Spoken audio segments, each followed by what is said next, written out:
Menteri Sekretaris Negara Prasetyo Hadi merespons soal keinginan Sekretaris Jenderal PDIP Hasto Kristianto yang membongkar skandal elit-elit politik dan petinggi negara. Prasetyo Hadi menyatakan bahwa segala bentuk pelanggaran hukum dan tindak pidana tertentu semua memiliki landasan hukum.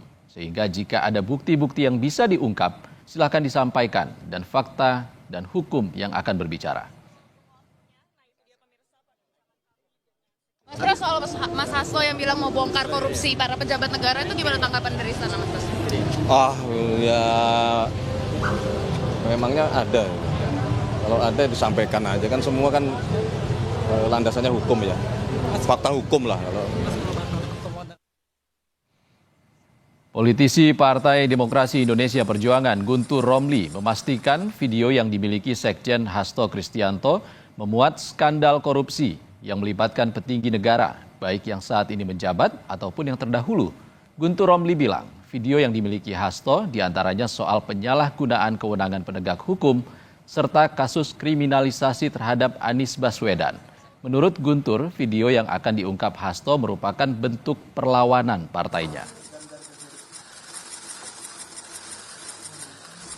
Ya benar, video-video yang disiapkan oleh Sekjen PDI Perjuangan, Mas Hasto Kristianto, memang memuat skandal korupsi-korupsi yang melibatkan petinggi negara dan juga penyalahgunaan kewenangan seorang petinggi penegak hukum untuk menyelesaikan masalah pribadi.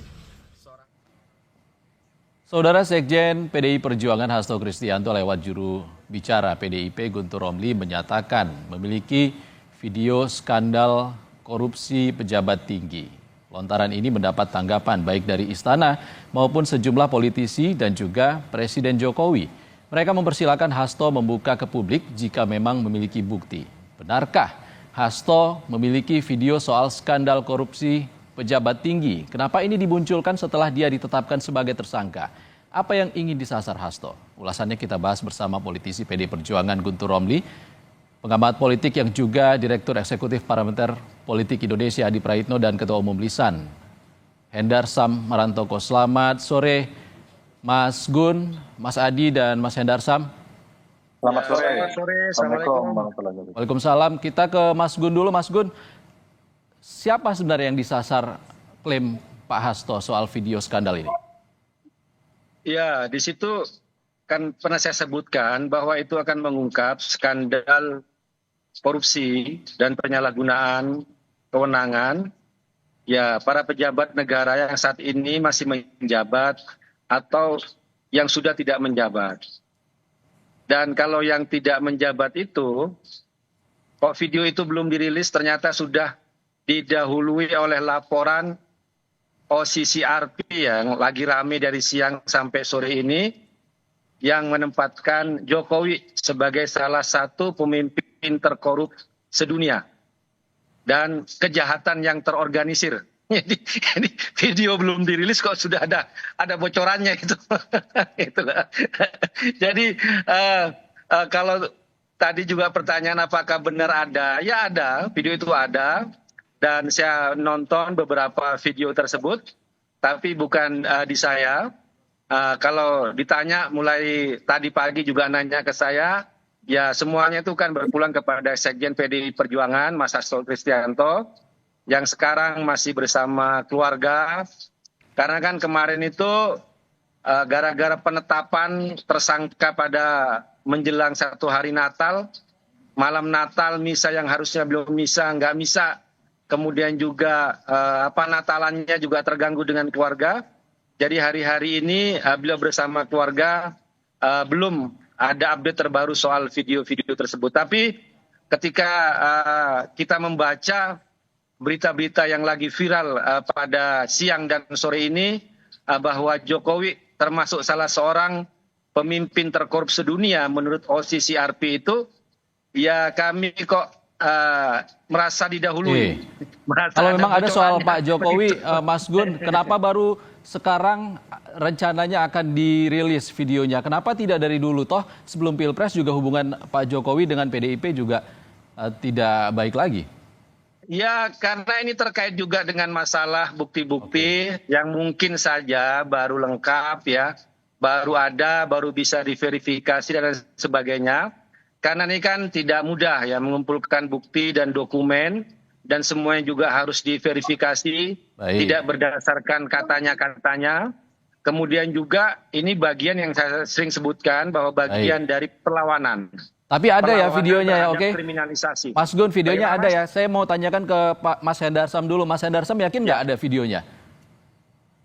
Nah, ini juga yang kita tunggu-tunggu. Jadi kami juga menunggu dan mempersilahkan untuk Mas Hasto apabila memang benar ada dugaan-dugaan seperti itu untuk segera dilaporkan. Karena memang kewajibannya sebagai salah seorang tokoh politik sentral ya, partai orang nomor 2 di partai politik terbesar di Indonesia ya, seharusnya kewajiban beliau memang melaporkan ini. Nah, pertanyaan tadi sebenarnya sudah diwakili, kenapa baru sekarang? Mungkin Mas Gun tadi dia bilang bahwa mengumpulkan bukti-bukti, tapi saya nggak yakin hal itu karena mengumpulkan bukti pada saat dulu masih ada di dalam pemerintahan dengan mengumpulkan bukti pada saat sekarang berada di luar pemerintahan, ini tentu jauh lebih mudah dan jauh lebih gampang dan tentunya di depan mata.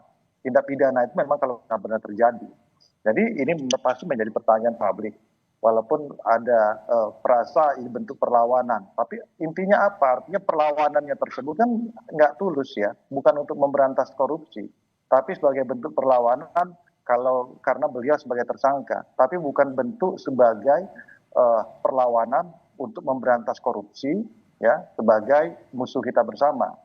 Nah, kemudian juga kalau kita lihat ini berbahaya juga buat Mas Hasto ke depannya karena satu ya, kalau harus dilihat apabila memang saya patut menduga beliau sudah tahu hal ini bukan sekarang, sudah dari 10 tahun terakhir ya kan, sebagai posisi sentral beliau sebagai sekjen partai koalisi, pemimpin koalisi di pemerintahan Jokowi pasti tahu kalau yang beliau cetuskan sekarang ini bukan sekarang beliau tetapi sudah dari dulu. Dengan beliau tidak melakukan apa-apa pada saat itu dianggap bisa dianggap ada dampak hukumnya buat beliau. Itu bentuk pendugaannya itu obstruction of justice, menghalang-halangi penyidikan. Ya, artinya PDIP sudah di luar pemerintahan, seharusnya saat di pemerintahan 10 tahun itu bukti itu juga lebih terbuka lebar untuk aksesnya bagi PDIP ya Mas Hendarsam. Baik, kita ke Mas Adi dulu Mas, bentar. Mas Adi, ini Pak Jokowi sudah tidak menjabat lagi, apakah klaim dari Hasto Kristianto ini berpengaruh pada situasi politik saat ini? Ya tentu saja dalam banyak hal berpengaruh, dalam konteks ini kan menimbulkan diskursus yang berkepanjangan. Sampai hari ini publik malah berkepanjangan ya berdiskusi tentang seakan-akan ada peperangan yang tidak pernah usai antara PDIP yang terus-terus kemudian menyerang secara agresif Jokowi yang mungkin ya dinilai punya andil dalam konteks persoalan yang membelit Pak Hasto. Jadi ini sudah menjadi rahasia umum sebenarnya ketika Hasto itu ditetapkan sebagai tersangka, itu kan dinilai ada intervensi, ada kriminalisasi dan ada unsur-unsur politisasi. Makanya kemudian Bang Guntur Romli selaku jubir PDIP itu kan mengungkapkan akan ada info-info yang valid, kredibel terkait dengan penguasa dan petinggi di negara ini yang sebenarnya punya kasus-kasus yang terkait dengan persoalan korupsi. Ini kan semacam serangan balik kepada pihak yang dinilai menjadi aktor, menjadi dalang, sehingga Pak Hasto itu ditetapkan sebagai tersangka.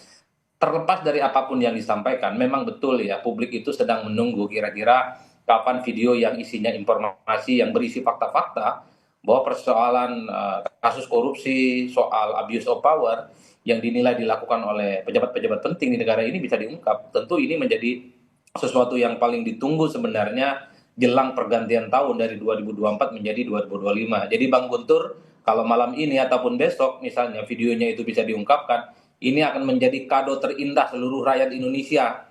Ada fakta, ada data bahwa ada kasus-kasus kakap yang membelit para petinggi di negara ini bisa ditunjukkan oleh Bang Guntur, oleh tim hukum, ataupun oleh Pak Hasto bahwa orang-orang yang kemudian disebutkan itu selama ini tidak pernah tersentuh secara hukum. Kan itu yang paling prinsip. Tapi yang kedua Mas, sehebat apapun argumentasi bahwa ada data, ada video yang disampaikan oleh tim hukum dari Pak Hasto, ini kan tidak bisa menggugurkan, tidak bisa menganulir status hukum yang saat ini sudah menjadikan Pak Hasto itu sebagai tersangka, tentu harus ada upaya-upaya hukum lain ya di luar narasi-narasi politik yang sedang berkembang. Bagaimana caranya untuk mengembangkan kasusnya Pak Hasto ini, apakah misalnya melalui pra-peradilan, ataukah misalnya ada hal-hal lain yang terkait dengan langkah hukum, sehingga status tersangka ini ya bisa dianulir ataupun bisa dibatalkan. Karena sehebat apapun narasi politik, sehebat apapun informasi terkait dengan adanya kasus korupsi di negara kita, dalam konteks hukum itu tidak akan ada pengaruhnya. Jadi saya kira di situ Mas konteksnya. Oke. Baik, Mas Gun, gimana Mas Gun? Apakah mungkin dirilis tahun 2024? Ini masih ada 7 jam lagi menuju 2025.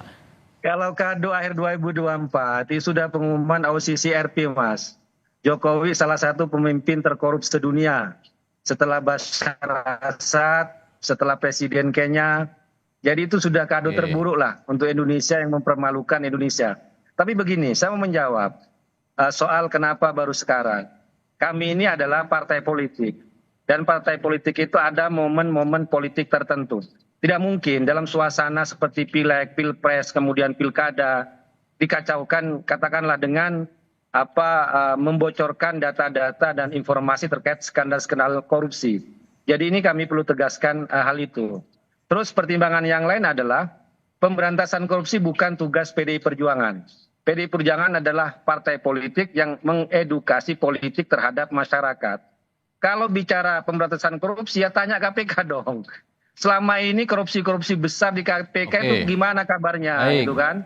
Yang ratusan triliun, yang miliaran, itu gimana kasusnya? Itu dong yang ditanyakan KPK. Oke, Mas Gun. Kasus yang sekarang ini kan nggak ada kerugian negara di situ kan? Oke. Ada penyuapan, sudah jelas Mas Gun, fakta kalau hukum, memang pengadilan bahwa itu antara Harun Masiku dengan Wahyu Setiawan, tidak ada nama Hasto Kristianto di situ. Baik, Mas Gun. Jadi kembali ke situ. Ya, silakan Mas Ihsan. Pak Hasto bilang punya bukti dan layak jadi barang bukti. Saya mau nanya ini ke Mas Hendarsam. Harusnya bagaimana nih Pak Hasto dan juga PDIP kalau punya barang bukti, kenapa tidak diberikan ke penegak hukum saja? Iya, itu yang kita sayangkan. Harusnya nggak harus ngomong, ya nggak harus tanpa saywar seperti itu, langsung laporkan saja itu ke KPK. Kan laporkan saja itu ke kejaksaan, laporkan saja itu ke kepolisian. Baru kemudian ngomong. Jadi kan ini seolah-olah ada saywar di sini kan. Jadi bentuk perlawanan itu nggak tulus, kita lihat itu loh. Sedangkan kalau kita mau, ini kepentingan pemberantasan korupsi itu adalah kepentingan bangsa dan negara untuk supaya kita bagaimana caranya salah satunya itu untuk mengembalikan hasil korupsi. Bukan kepentingan dari satu golongan saja, bukan kepentingan dari PDIP saja, bukan kepentingan dari Pak Hasto saja, Mas Hasto saja. Jadi ini kan seolah-olah kepentingan Mas Hasto saja, karena udah tetapkan jadi tersangka, kemudian timbul seperti ini kan. Nggak mungkin dalam jangka waktu 10 tahun, beliau nggak tahu apa-apa, setelah ditetapkan sebagai tersangka, baru beliau tahu. Itu nggak mungkin.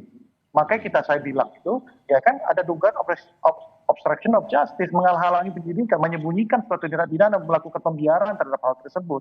Belum lagi kalau ini cuma gertak sambel. Kalau gertak sambel, kena lagi nanti dengan undang-undang ITE.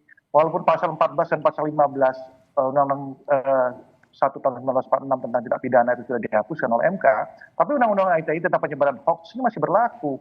Nah ini kan jadi dilema sendiri.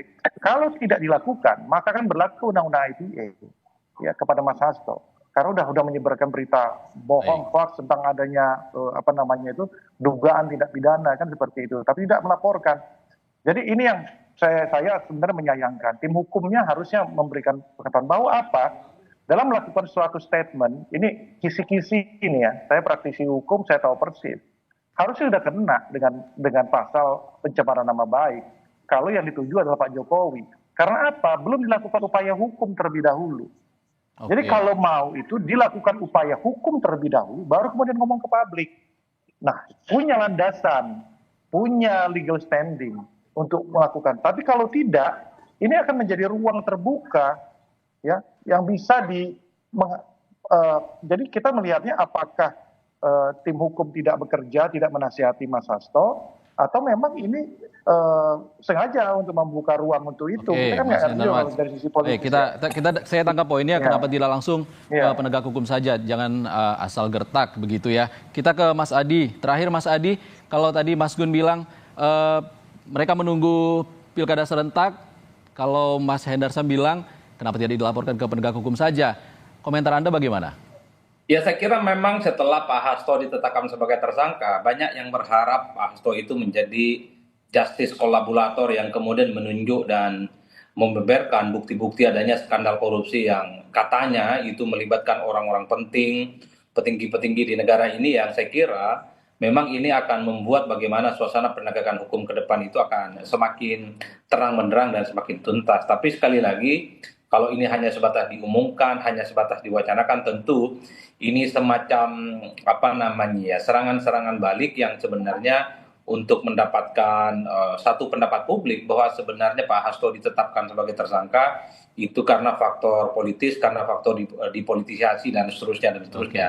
Oleh karena itu satu-satunya cara sebenarnya bahwa ini adalah semacam serangan balik sebagai bentuk ketidakterimaan ketika Pak Hasto itu ditetapkan sebagai tersangka. Langkahnya dua, selain memang membangun narasi politik sebagai upaya untuk mencari dukungan publik, yang kedua memang ya harus ada upaya-upaya supaya statusnya Pak Hasto ini misalnya bisa dianulir dan dibatalkan. Baik. Kan ada pra peradilan dan seterusnya. Oke, Mas Adi, saya tangkap poinnya. Intinya kita tunggu bagaimana kapan akan dirilis oleh Pak Hasto dan juga PDIP dengan juru bicaranya Mas Guntur. Ini kita masih menuju 2025. Kita tunggu PDIP dan Pak Hasto bagaimana rilis videonya. Terima kasih juru bicara PDIP Guntur Romli, Direktur Eksekutif Parameter Politik Indonesia Adi Praitno, dan Mas Hendarsam Marantoko, Ketua Umum Lisan, sudah berbagi pandangan bersama kami di Kompas Petang.